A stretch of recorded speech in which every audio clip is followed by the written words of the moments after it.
Olá, turma do Colégio Mato Grosso, turma do nono ano.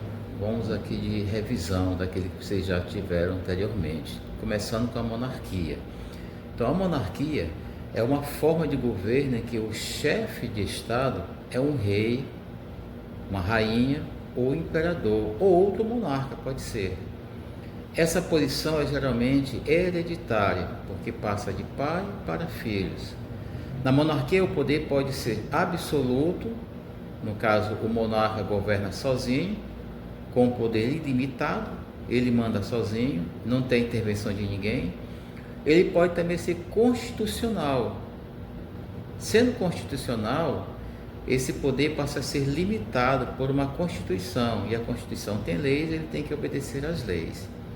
Aí temos o exemplo, que no Brasil foi o Império do Brasil, 1822 a 1889, onde Dom Pedro I e Dom Pedro II governaram.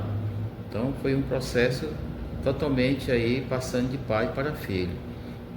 Em seguida temos a proclamação da Primeira República no Brasil, que vai ocorrer em 15 de novembro de 1889. Esse evento marcou o fim da monarquia e o início da República.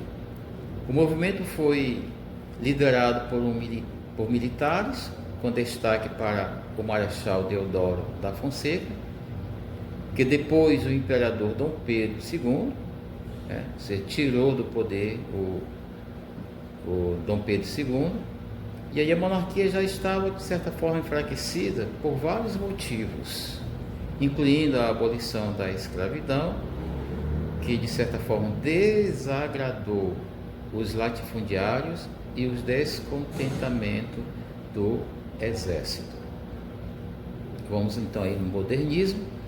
O modernismo foi um movimento cultural e artístico que surgiu no início do século XX e teve forte impacto no Brasil a partir da Semana de Arte Moderna, que aconteceu em 1922 em São Paulo.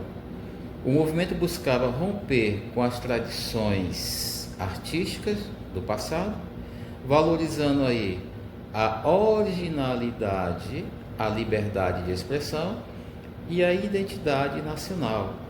Os artistas modernistas brasileiros, como Tarsília do Amaral e Oswaldo de Andrade, usavam temas e formas que refletiam a realidade brasileira, incorporando o cotidiano, a cultura popular e elementos da natureza em suas obras.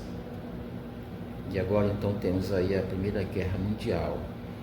A Primeira Guerra Mundial ela vai acontecer entre 1914 até 1918. Foi um conflito global que envolveu as principais potências da época, e o estopim foi justamente o assassinato do arquiduque Francisco Ferdinando, herdeiro do trono austríaco. A guerra dividiu o mundo em dois blocos. De um lado, as potências centrais, envolvendo aí a Alemanha, a Austrália, a Hungria e Império Otomano. Do outro, os aliados, envolvendo a França, Reino Unido, Rússia e depois os Estados Unidos. A guerra se caracterizou por longo período de combate em trincheiras e causou milhões de mortes. O conflito terminou com a derrota das potências centrais e a assinatura do Tratado de Versalhes. Segunda Guerra Mundial. A Segunda Guerra Mundial vai acontecer entre 1939 e 1945. Foi o maior e mais destrutivo conflito da história. As causas incluíam o crescimento de regimes totalitários, como o nazismo na Alemanha e o fascismo na Itália, e as tensões não resolvidas da Primeira Guerra Mundial. A guerra opôs o eixo Alemanha, Itália, Japão contra os aliados Reino Unido, União Soviética e Estados Unidos. O conflito terminou com a derrota do eixo e a libertação dos campos de concentração, revelando as atrocidades do Holocausto. A guerra levou à criação da Organização das Nações Unidas, a ONU, com o objetivo de evitar futuros conflitos. E aí surge então a Guerra Fria, que vai de 1947 até 1991. Foi um período de tensão geopolítica entre os Estados Unidos e a União Soviética. Embora tenha havido um confronto militar direto entre as duas superpotências, houve uma disputa ideológica, política e tecnológica por influência global. Os Estados Unidos representavam o capitalismo e a União Soviética o comunismo. Essa rivalidade se manifestou em conflitos indiretos como a Guerra da Coreia e do Vietnã, na corrida armamentista com a produção de armas nucleares e na corrida espacial. O fim da Guerra Fria foi marcada pela queda do Muro de Berlim em 1989 e o colapso da União Soviética em 1991. E aí começa então a Era Vargas. A Era Vargas, 1930 a 1945 e depois 1951 a 1954. É o período em que o Brasil foi governado por Getúlio Vargas. Seu governo é dividido em 3 fases: o governo provisório, o governo constitucional e o Estado Novo, uma ditadura de certa forma.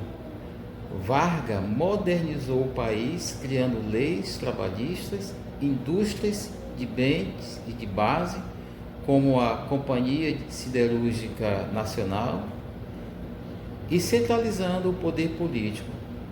Ele é uma figura complexa, vista por alguns como um líder que trouxe progresso e direitos dos trabalhadores, e por outro lado, como um ditador. E agora então a Revolução Russa. A Revolução Russa de 1917 foi um evento histórico que derrubou a monarquia czarista e levou ao poder o partido bolchevique, liderado por Vladimir Lenin.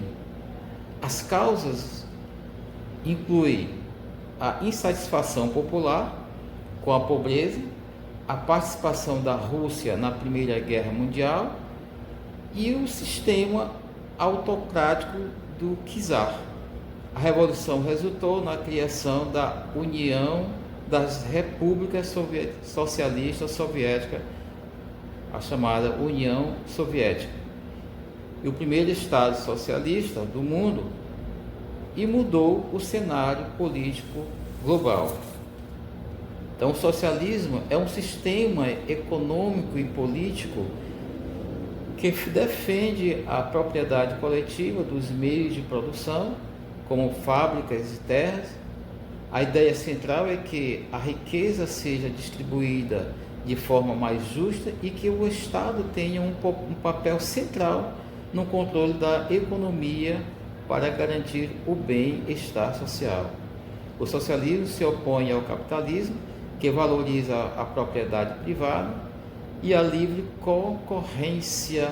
Existem diferentes vertentes do socialismo, desde o socialismo utópico até o socialismo científico de Karl Marx.